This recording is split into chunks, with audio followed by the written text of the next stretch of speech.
Na tumefanya hivyo tukimaanisha kwamba tunaamini Mungu ni Mungu atakayetufanikisha katika nyumba zetu, kwamba mama ndiye mwangalizi wa mazingira. Endapo ataona jambo liko sawa ataweka sawa.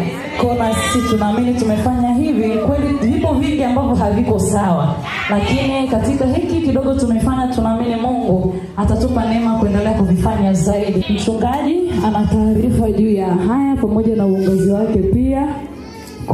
Nimkaribishe na yeye pia wakati anakuja. Wenzangu kama nao pia watakuwa na neno watasema. Bwana Yesu asifiwe. Amen. Tunashukuru Mungu kwamba tumekamilisha kuipamba madhabahu ya Bwana.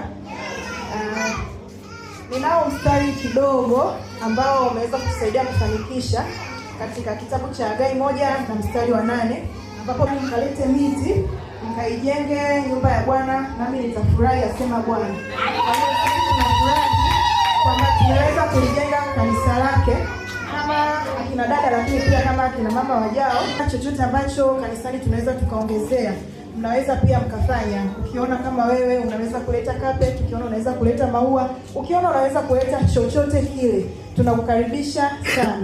Ukiona pia unaweza kufanya kitu lakini pia umekwama, unaweza ukatuhusisha kwa chochote, tukachangia chochote. Mchungaji, nikukaribisha, karibu sana.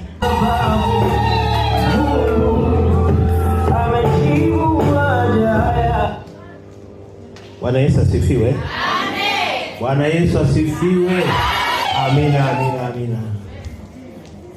Tunamshukuru Mungu kwa ajili ya mabinti zetu hawa. Wameibadilisha tena madhabahu. Hata hivyo vile viti vilivyokuwepo hapa vimepelekwa kwa fundi ili vitengenezwe tena vizuri. Wahusika ni hawa hawa.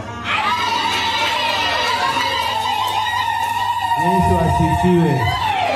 Niombe nisome mstari katika Yohana. Injili ya Yohana 2, anza mstari wa 3.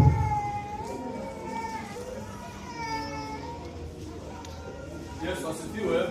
Bwana mtakatifu. Sura ya 2 na mstari wa 3. Divai ilipowatindikia, mama Yesu akawaambia, hawana divai.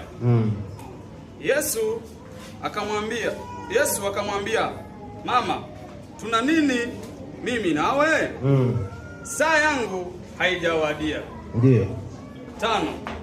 Mamaye akawaambia watumishi, lolote atakalowaambia fanyeni. Hapa